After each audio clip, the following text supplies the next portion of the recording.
Salutare dragilor! Astăzi iarăși pregătesc pentru voi o coafură foarte interesantă și foarte solicitată. Vreau să vă prezint întâi produsele cu care voi lucra, deci fixatorul cu fixare medie, Freestyle Spray de la CUNY numărul 86, spray wax pentru netezire numărul 46, fixatorul lichid cu fixare puternică numărul 97 și pudra pentru volum, pentru tapare, numărul 31. Deci, mai întâi de toate, ne-am făcut secționarea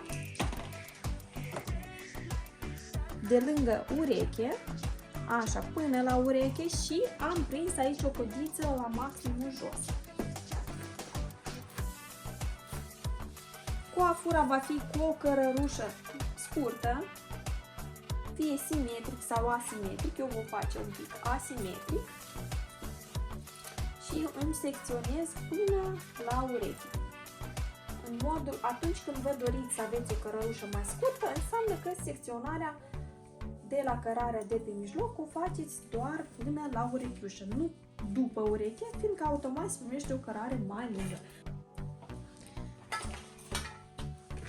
Așa, tot acest păr îl voi ondula cu ondulatorul de la Babyliss, diametrul 32. Așa, îmi secționez o șuviță de păr. Iată așa. Și vom face ondulatări haotice de desubt.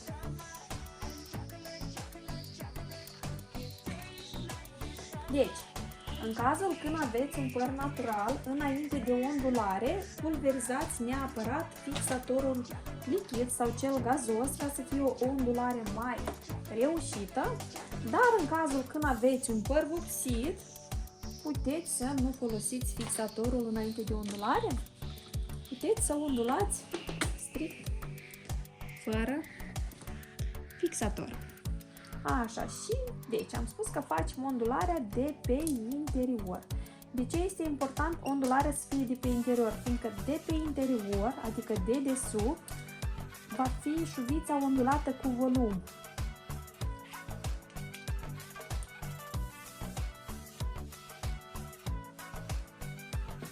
Așa.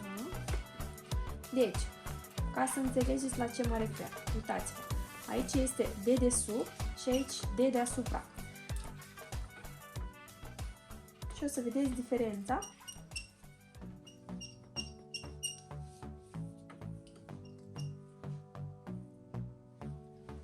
Desigur că ondularea poate fi făcută destul de haotică, însă, în majoritatea cazurilor, eu o să mă strădui să ondulez de desubt ca să creez mai mult volum la rădăcini.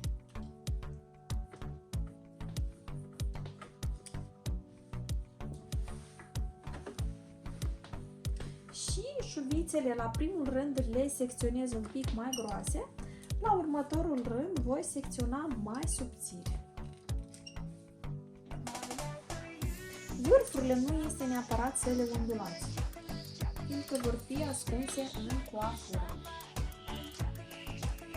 Și important, periodic schimbați direcția de ondulare. Cât mai haotic vor fi ondulările, cu atât mai creativ o să arate coafura voastră.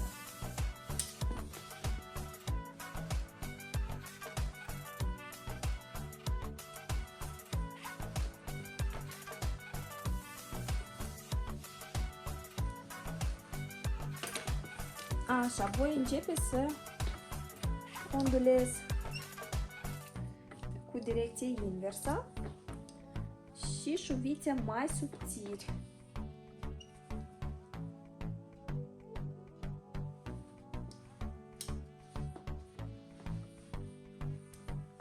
Și la fel în direcții diverse, să fie haotică ondularea.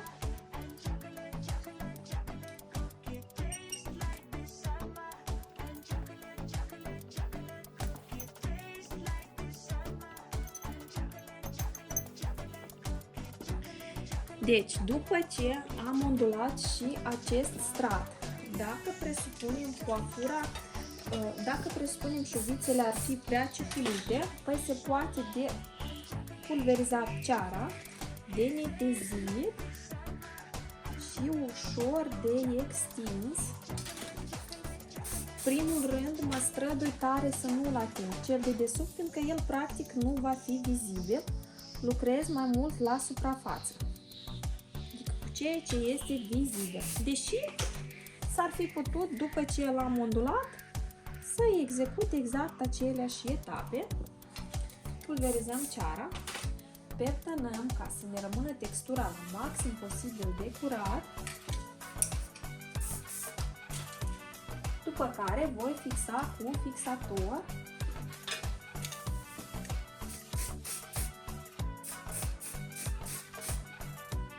și mai netezim la necesitate.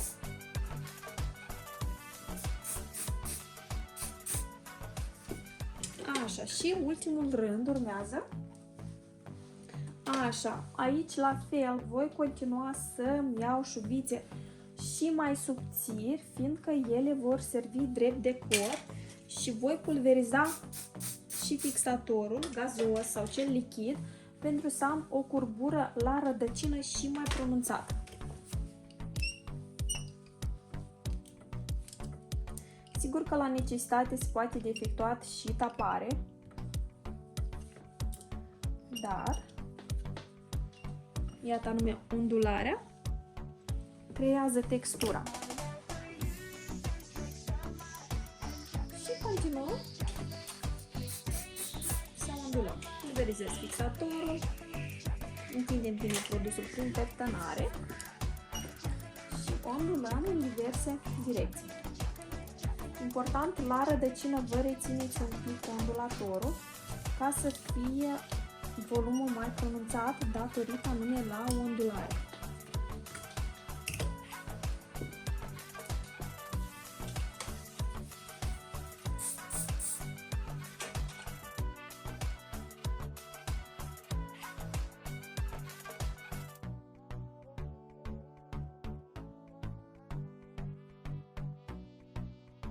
Deci, în continuare, până a aranja toate șuvițele date, voi secționa câte o șuviță mai subțire și le voi lăsa pentru finisare. Pulverizăm iarăși ceara, facem o netezire. Dacă în caz că la rădăcină ar fi puțin volum, toate că la mine s-a creat volum datorită la ondulare, dacă ar fi mai puțin volum, atunci puteți să efectuați un pic de tapare.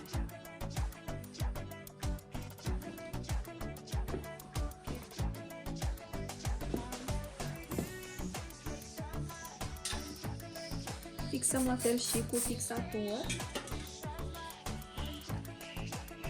Deci la fel îmi voi lăsa o șuviță subțire și voi aranja în direcția în care a fost ondulată. Neapărat mai și extindem ca să fie și un pic mai mult volum și deja aranjăm și celelalte șuvițe.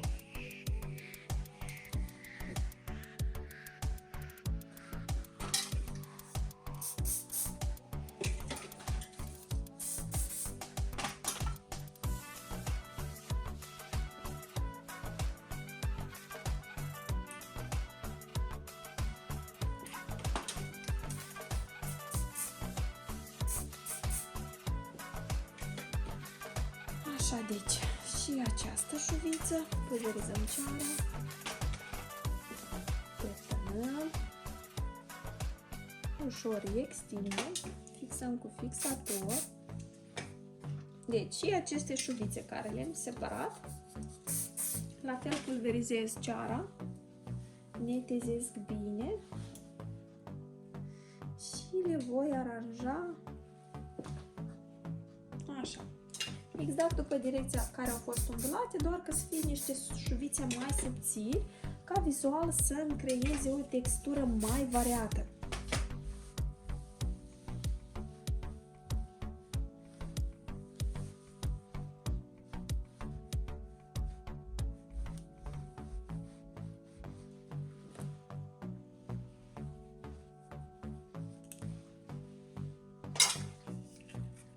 fixăm cu fixator. Deci, acum, până a trece la porțiunea din față, cu ajutorul la ace, voi fixa aici texturile, acul pentru suport, ca orientativ să-mi fixez forma pe care o voi avea.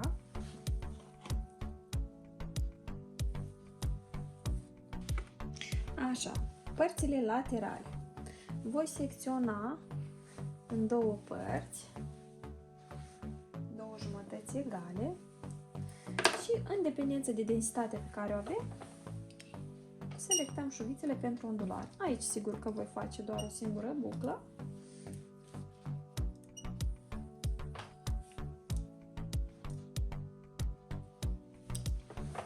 Așa. Fiindcă în spate este mai cu volum, părțile laterale vor fi fixate mai strânt ca să nu fie un volum prea exagerat. Și aici deja voi face 3 onduleuri, secționările pe vertical. La rădăcină mențin un pic mai mult ca să se încălzească bine șuvița și să am o curbură mai pronunțată. După care ondulez deja lungimea.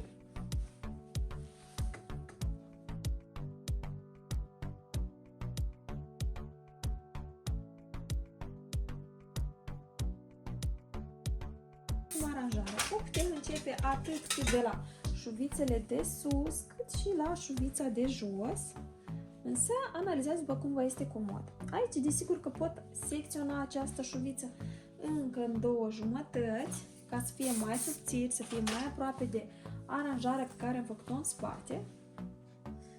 Așa. Fixăm aici neapărat cu ace, ca să ne menținem textura. Fixăm cu fixator. Așa, aceste două șuvițe deja le împreunez împreună.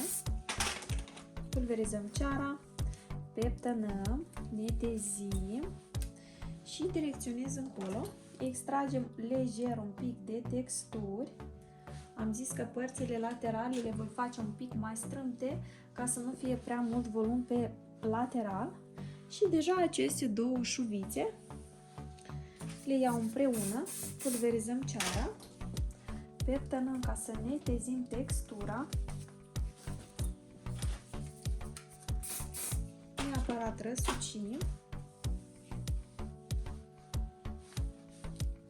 și direcționăm în spate. Sigur că aici de la rădăcină ușor extindem ca să avem textură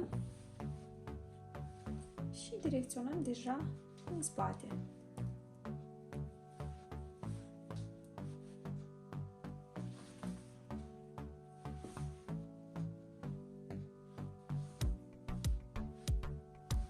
Aici pot să secționez o șuviță cu care voi completa. Fixăm în spate, aplicăm și fixatorul și cu această șuviță vizual voi crea un pic de volum. Iată așa. Un pic de volum mai gingaș. Se arate coafura mai vaporoasă. Iarăși fixăm aici un ac. După ce am făcut toate aranjările de jur împrejur, voi fixa iarăși cu ajutor la un elastic aici coada împreună cu toate texturile.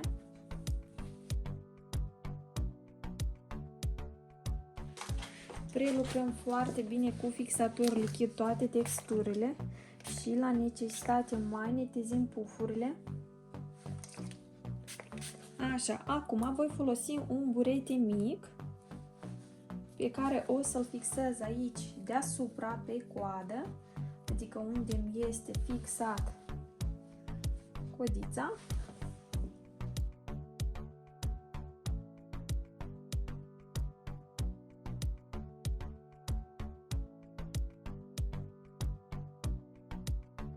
Această bucată de păr din coadă o voi secționa în două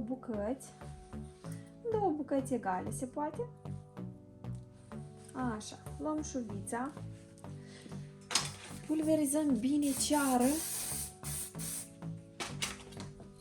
Netezim.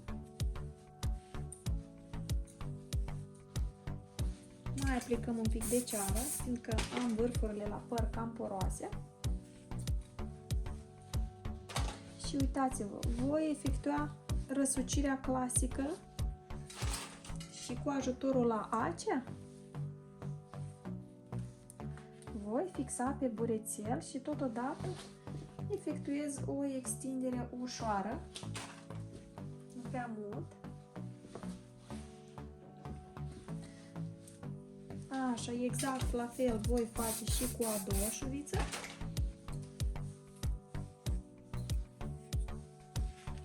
Prelucrăm bine cu ceară. Netezim.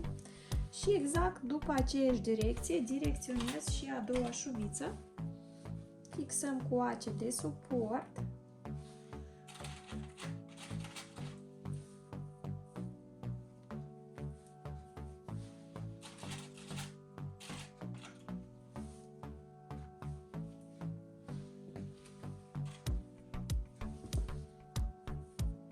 Aici putem să mai pregătim un pic vârfurile cu ceară, să le mai pieptănăm.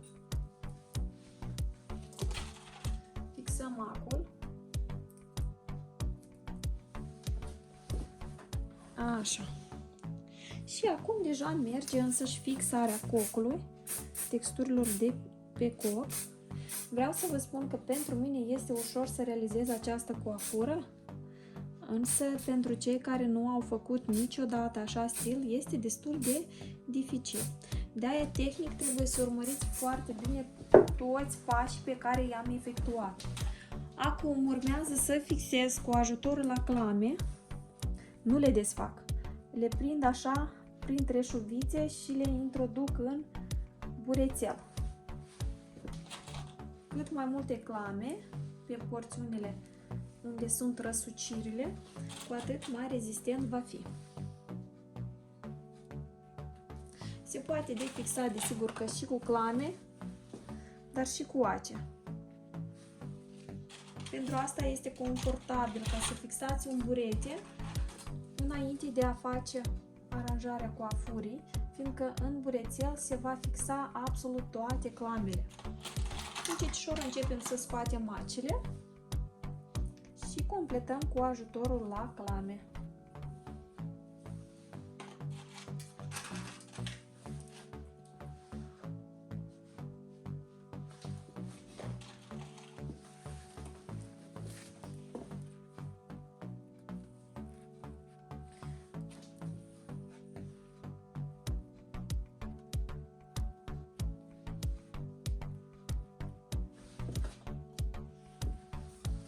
Fixăm bine, netezim pufurile, le mai prelucrez bine cu ceară, netezim,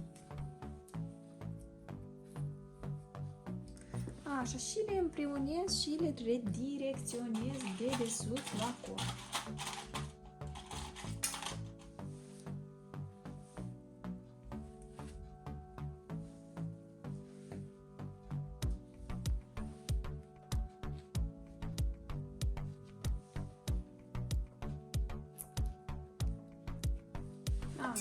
Toată coafura noastră cu fixator lichid